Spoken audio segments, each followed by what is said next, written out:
Hey, y'all, I want to talk to you all today about a very important topic, and that is anxiety, Black girl anxiety, and managing anxiety.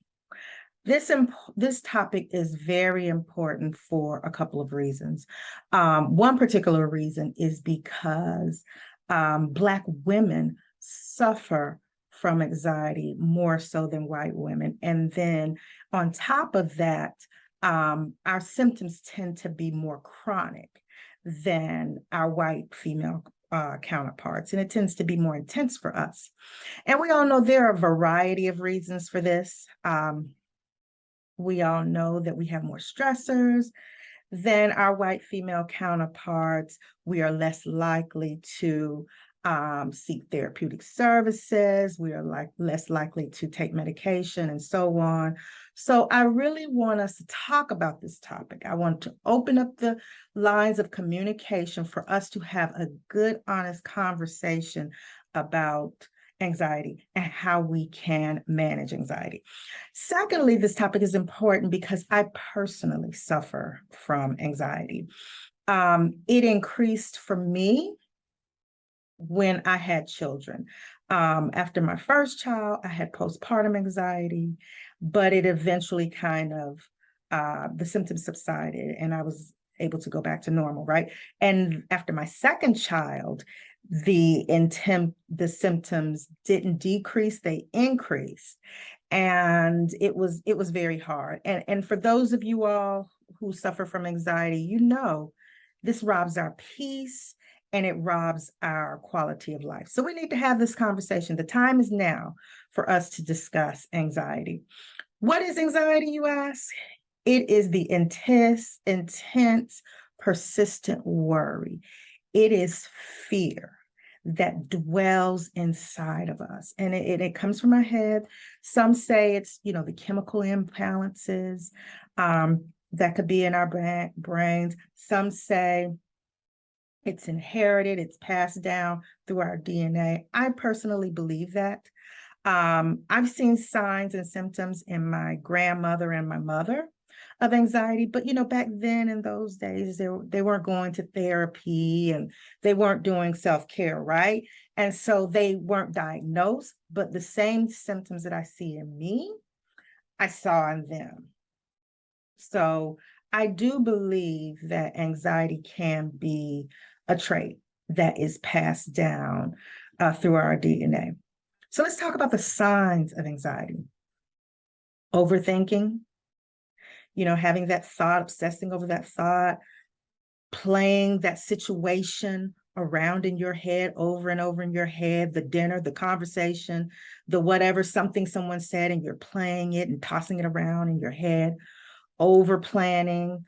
That is me. That was me. I love to plan events, particularly at my home. I was an event planner, but I can overdo it and think of what if this happens and what if that happens and what if that, let me plan for that and plan for that. And I'll think about it and think about it, obsess about it until it's not fun anymore, And I'll talk about shortly the ways that I've had to manage that. Overanalyzing, that goes kind of hand in hand with overthinking. Putting too much thought into a situation. And catastrophizing. That's a hard word there. Catastrophizing is when you are making situations and things bigger than what they are. You're going to the end result, right? So let's say you're preparing dinner and you're cutting onions for your dinner, and then you accidentally cut your finger, right? In your mind, if you're catastrophizing, you may think, oh my gosh, I may have to I may develop gangrene. I may have to get my finger cut off. It goes from this one thing and you're all the way over here. I did that with my kids when I first had my children.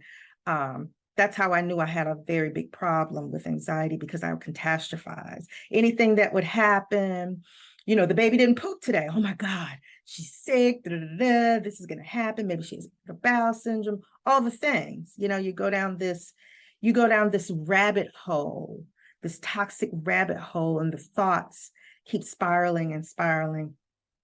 And here's why we have to get it under control, because we don't want this to progress to social anxiety. Okay. And social anxiety is that fear, that stress, that worries that tends to interfere with our relationships. So we don't want anything to prohibit our relationships. And see, social anxiety, it starts off as anxiety, right? And then it progresses to when you're starting to replay those conversations and in your head, and you're starting to personalize them. Was I too abrasive in the conversation? Was I too soft-spoken? Was I too this and was I too that? And oh my God, my hair isn't right. And all of those things that nobody is thinking about, you're thinking about them. And then you take those thoughts with you to bed. In the middle of the night, you're going over the conversations, you're replaying it until something in your mind says, I can't do this anymore. I can't be out with people because I'm not worthy. I'm not good enough. See, anxiety tears at our self-esteem, okay? And so we have to get in front of this thing. We have to manage it. And part of managing it is being proactive. And I want to share another thought on it. There is a quote, a saying that says, an angry Black woman will curse you out before she hears you out. Okay. I don't know if it was a Medea movie, Tyler Perry. I don't know who created it. Maybe Tyler Perry didn't create it. But anyway, that's a saying. Okay. And part of that, the subset of that saying is, an angry Black woman will cut you off before she extends you grace. And see, here's the thing. We've got to realize that angry Black woman is anxious. Okay. She's anxious. She's suffering from anxiety, and she doesn't know how to manage it yet. Okay. And so that's why we have to be proactive in managing our anxiety. Okay. Because we're not showing up as our best selves if we are anxious. We are not able to present ourselves in the way that we want to if we are anxious. And we have to be proactive, because if we wait until we're in a full-blown upset or upheaval or whatever, or the symptoms have manifested in a full-on way, then we're reacting and it's too late. Okay. So we have to really grab control of this so that anxiety is not controlling us. We're in control of it. Anxiety doesn't have us, we have it. And there's a difference. Okay. One of the things I had to do to become proactive in managing my anxiety is I had to understand when I was more likely to experience the symptoms of anxiety. And for me, that's during my cycle when I have my period. So it's during that week before my cycle comes on, my period comes on, and that week during. Okay. So now I know this information, I can best prepare and understand. And I would say not every single time of the month for me, I have those symptoms or whatever, or have a flare up, but there are times, and I notice it's during that time frame that I have it. Okay. So I have to best prepare. So, I try not to plan big events during that time if I can avoid it. And if I do, I will have a girlfriend or whatever to help me and to relieve it. And I try to do more things to stay calm and collected. What do I do to stay calm and to keep my anxiety at bay? First off, I exercise every single day. I try to exercise. I may take a break on a Sunday, but I try to do some form of exercise every day. And it doesn't have to be anything rigid, or I won't say rigid, but it doesn't have to be anything extra, strenuous or whatever. It can be, me going up and down the stairs at my home 3 or 4 times, in a fast pace, in a high impact way, to release the endorphins. That's what you're wanting from the exercise. You're wanting the endorphin release. Those are chemicals in our body, and they calm us. Okay. And it used to be, when I was early on in my anxiety, that's what I would do. I would go for a run or whatever to try to stay calm. But now I do this daily. I make it a practice. So I'm more calmer throughout my day. I'm feeling good. I've released the endorphins so that I can fight this anxiety. I spend time in nature as often as I can. That may be going for a walk. There are a lot of trees and a lot of greenery where I live. So I go for a nice walk. I go to a park. There's a park where I live. So I'll sit, go to a park and just drink water. And it's in peace and quiet. I don't take anyone with me, but I go there and I just sit and I just look around at the beauty.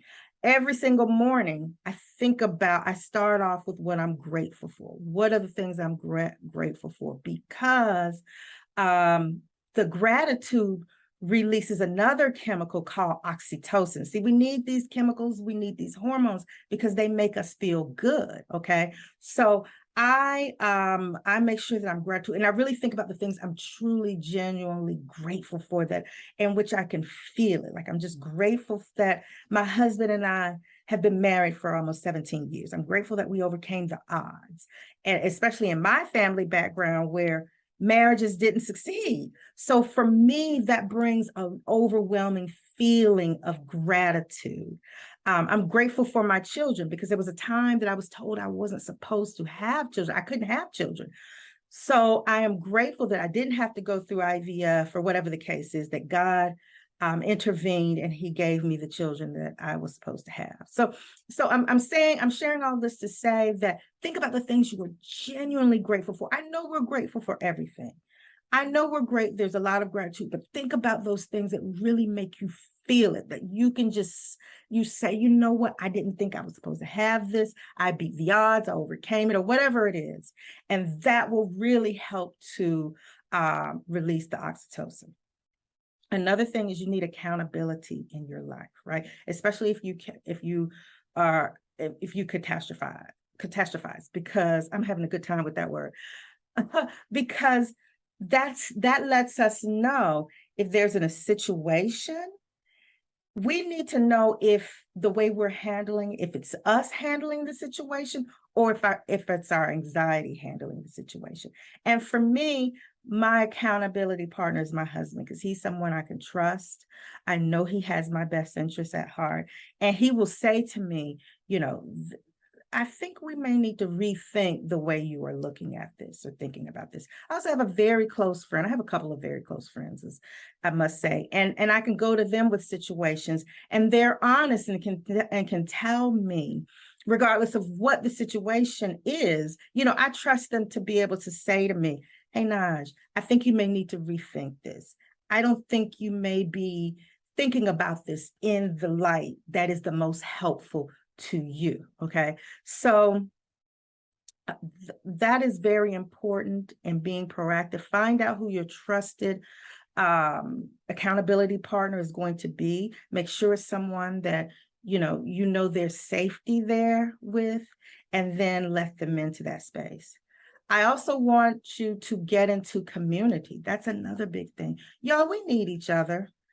Ladies, we need each other. That is so important. That is the reason why I believe that the healing work that we're doing in our community is so important, because we need each other. Okay.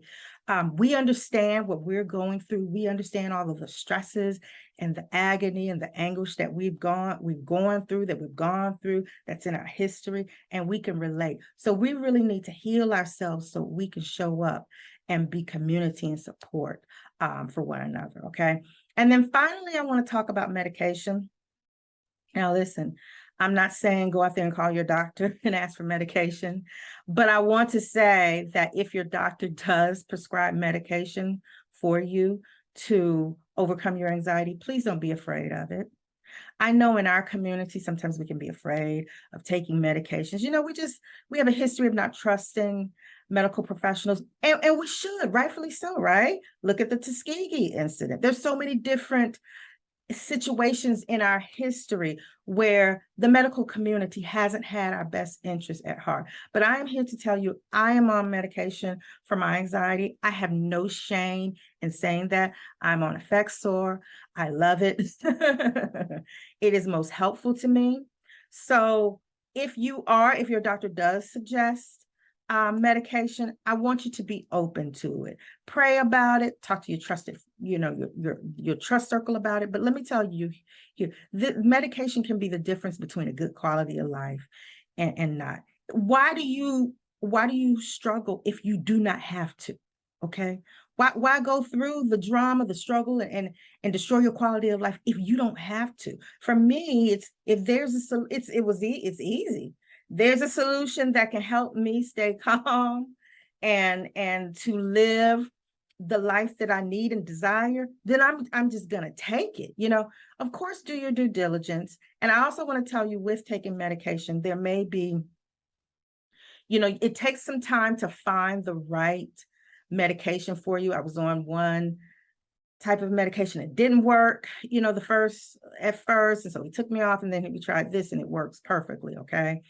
And then there was a point I had to increase my dosage. So I'm saying all that to say, don't get derailed if the first thing you try doesn't pan out for you. There may be another solution that may pan out for you. And don't be derailed if something that worked for your girlfriend doesn't work for you. We're all different. Our systems are so different. So what may work for one may not work for the other one. But I just want to let you know that you don't have to be afraid of taking medication. I'm one here that takes it, and I ain't got no shame in telling anybody I take it. Also, find things that you love to do as well. Some people paint, some people draw. I love music. I am a big music person. I will tell you, I am a 90s R&B music buff. Well, I would say 70s to the 90s R&B music buff. So when I'm in my office, 9 times out of 10, there is music on, and music just makes me feel good. When I'm at the gym, I have music. I have my AirPods on and music, and it just really makes me feel good. Some people, crossword puzzles makes them feel good. I will tell you something funny, y'all. I have started playing Words with Friends, and I enjoy it. It calms me. I get excited when it's time to play Words with Friends. It's simple. It's free. It's on my phone. I can pull it up, but I set times when I do it, and it's just a little simple pleasure. It's playing Words with Friends, right? So if you're on Words with Friends, find me and we can play a game together. But anyway, all I'm trying to say is find the things that you like. I have another girlfriend who sews, she crochets, and she loves it. That's her jam. May not be my jam. Well, I haven't tried it yet, but right now I'm saying it's not my jam. But anyway, don't be afraid to experiment. Try things. Put yourself out there, because these are the things that will help us release the right chemicals inside of us to help us stay calm and collected. Okay. Oh, check out the worksheets in the section, please. The worksheets will help you to identify your stressors, your triggers. You can think about what's triggering you, and then you can kind of reword those or reimagine them, so to speak. And then it helps you with understanding the coping skills that you have. So definitely handle the workshops next, okay?